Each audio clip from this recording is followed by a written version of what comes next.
Hello students, I am Mrs. Wasima Sayyed going to teach you सुलभ Hindi reader भाग 4।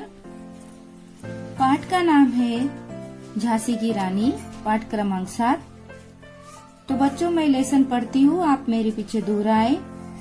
देश की आजादी के लिए समर भूमि में कूदने वालों में पुरुषों के साथ महिलाओं की संख्या भी कम नहीं थी। इनमें से खास एक महिला थी, झांसी की रानी लक्ष्मीबाई। बरसों पहले पेशवा के द्वारा झांसी संस्थान नारो शंकर को मिला।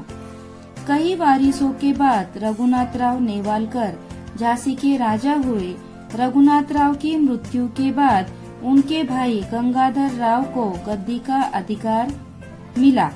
गंगाधर राव की प्रथम पत्नी की मृत्यु के बाद उनका दूसरा विवाह मोरोपंत तांबे की बेटी मनु से हुआ। वही मनु झांसी की रानी लक्ष्मीबाई कहलाई। मनु उर्फ लक्ष्मीबाई बचपन से अपने मुंह बोले भाई नाना के साथ खेलती, अस्त्र शस्त्र चलाना सीखती, वो पढ़ती लिखती बड़ी हुई थी। वो बहुत निडर, शूरवीर और स्वाभिमानी थी। बच्चों मैं तुम्हें लेसन एक्सप्लेन करती हूँ। देश की आजादी के लिए समर भूमि में कूदने वालों पुरुषों के साथ महिलाओं की संख्या भी कम नहीं थी। मतलब समर भूमि का मतलब है बैटल फील्ड, युद्ध का मैदान, और कूदने वालों में पुरुषों के मतलब उसमें जो जंग लोगों ने की है पुरुषों के साथ महिलाओं भी की संख्या भी कम नहीं थी। उसमें सबसे पहले नाम आता है झांसी की रानी लक्ष्मीबाई का। बरसों पहले पेशवा के द्वारा झांसी संस्थान नारो शंकर को मिला था। मतलब ये जो पेशवा थे उन्होंने नारो शंकर को ये झांसी संस्थान दिया था। पहले तोहफे में वतन देते थे, जैसे कि झांसी संस्थान नारो शंकर को मिला था। और कई वारिसों के बाद उनके कई वारिस होकर गए। नारो शंकर के बाद उनका वारिस, फिर उनका वारिस, ऐसे करते करते कई वारिसों के बाद रघुनाथराव नेवालकर झांसी के राजा हुए। मतलब ये उनके पूर्वज हुए नारो शंकर। फिर रघुनाथराव नेवालकर झांसी के राजा हुए। रघुनाथराव नेवालकर की भी मृत्यु के बाद उनके भाई गंगाधर राव को गद्दी का अधिकार मिला। अब बड़ा भाई एक्सपायर हो गया तो छोटे भाई को उनकी पोजीशन स्टेट मिल गया। मतलब गंगाधर राव राजा बन गए। गंगाधर राव की प्रथम पत्नी की मृत्यु के बाद उनका दूसरा विवाह मोरोपंत तांबे की बेटी मनु से हुआ। अभी गंगाधर राव जो थे उनकी भी पहली पत्नी की मृत्यु हो चुकी थी और उनका दूसरा विवाह मतलब सेकंड मैरिज हुआ था। वो जो लड़की जिससे विवाह हुआ था वो मोरोपंत तांबे की बेटी थी और उनका नाम मनु था। बचपन में झांसी की रानी लक्ष्मीबाई को मनु पुकारते थे। मनु उर्फ लक्ष्मीबाई बचपन से अपने मुंह बोले भाई नाना के साथ खेलती। अभी झांसी की रानी लक्ष्मीबाई का कोई भाई नहीं था सगा, उनका मुंह बोला भाई था, तो वो उनके साथ खेलती थी, अस्त्र शस्त्र चलाना सीखती, पढ़ती लिखती पढ़ी हुई थी। मतलब अस्त्र और शस्त्र चलाना सीखती बच्चों। अस्त्र शस्त्र मतलब अस्त्र का मतलब हाथ से फेंक कर चलाने वाला हथियार और शस्त्र मतलब हाथ में लेकर चलाने वाला हथियार। अस्त्र मतलब जैसे कि भाला हो गया, दान पट्टा और तलवारबाजी, ये सब चीजें हैं। ये अस्त्र शस्त्र चलाना उन्होंने सीखा, पढ़ाई लिखाई भी की। वो बहुत निडर, शूरवीर और स्वाभिमानी थी। मतलब बहुत ब्रेव थी और सेल्फ रिस्पेक्ट था उनको, वो स्वाभिमानी थी। उन दिनों अंग्रेजों का राज था। ये क्वेश्चन आ सकता है कि उन दिनों किसका राज था? उन दिनों अंग्रेजों का राज था। अपने राज्यों को बढ़ाने के लिए वे छोटी छोटी राज्यों को अपने कब्जे में कर लेते थे। जैसे कि अंग्रेजों का अपना जो राज्य था, अपना जो लोगों पे उन्होंने राज करना चाहते थे, तो उन्होंने अपनी एक्सपेंशन करना था उनकी पावर को, तो इसलिए उन्होंने छोटे मोटे जो राज्य थे उनको अपने कब्जे में करना शुरू किया। अब कब्जे में करने के लिए उन्होंने क्या निकाला कानून कि जिसका कोई वारिस नहीं है वो उस पे उसका अधिकार नहीं है, इसलिए उसका संस्थान पे अंग्रेजों का ताबा होगा, वो उन्हें कब्जे में कर लेते थे। दुर्भाग्य से रानी लक्ष्मीबाई की एकमात्र संतान की मृत्यु हो गई थी। उन्हें औलाद थी लेकिन उसकी मृत्यु हो गई थी। लेकिन अभी राजगद्दी पर उनके बाद बैठेगा कौन, इसलिए उन्होंने एक बालक को गोद लिया।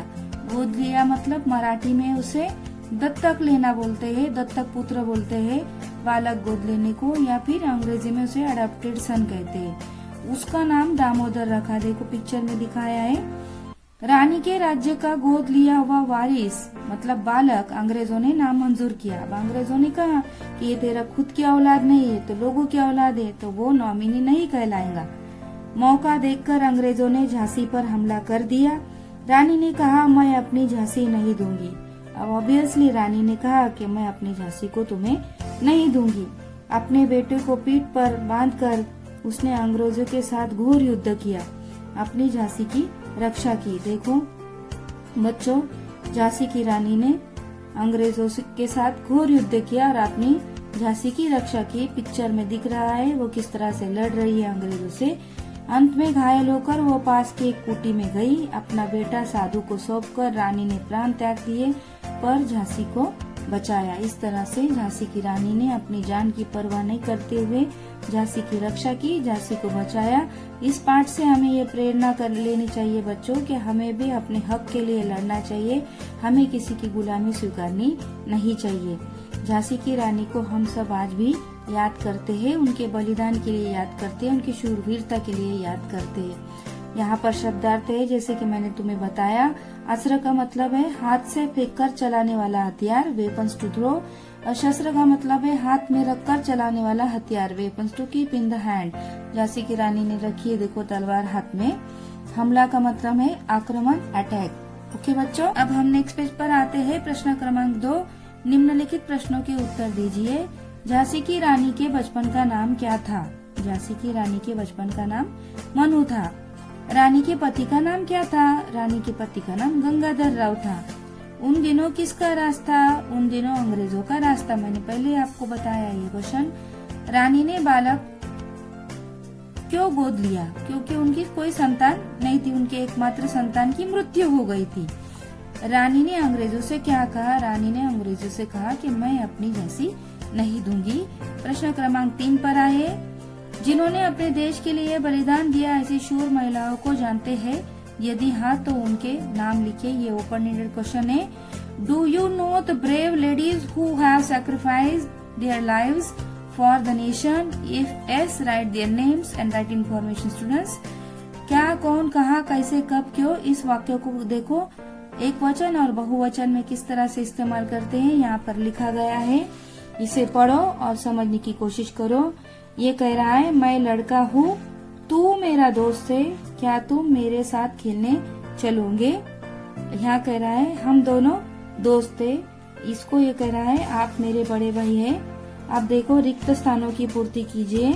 निर्देशित किए गए जो शब्द है जैसे कि मैं, तू, तुम, आप, हम, इन शब्दों को हमें इस फिल इन द ब्लैंक्स में यूज करना है। ऊपर दिए गए जो सर्वनाम है आप, हम, आप बहुवचन के लिए, मैं, तू, तुम एक वचन के लिए और तुम बहुवचन के लिए, ये जो भी वाक्य है इसका तुम प्रैक्टिस करो, पढ़ने की कोशिश करो, समझने की कोशिश करो। जैसे कि इंग्लिश में यू सिंगुलर को भी बोला जाता है और यू प्लूरल को भी बोला जाता है, उसी तरह तुम्हारी सहायता करने के लिए ही मैं आया हूँ। हम सभी लोग आपकी छत्र छाया में है। इस गलती के लिए तू अकेला जिम्मेदार है। तुम अपना घोड़ा मुझे दे दो। क्या मैं आपका नाम जान सकता हूँ? इस तरह से ये तुम्हें पूर्ण करना है बच्चों। लेसन इजी है। I hope you understood students. Okay, bye bye.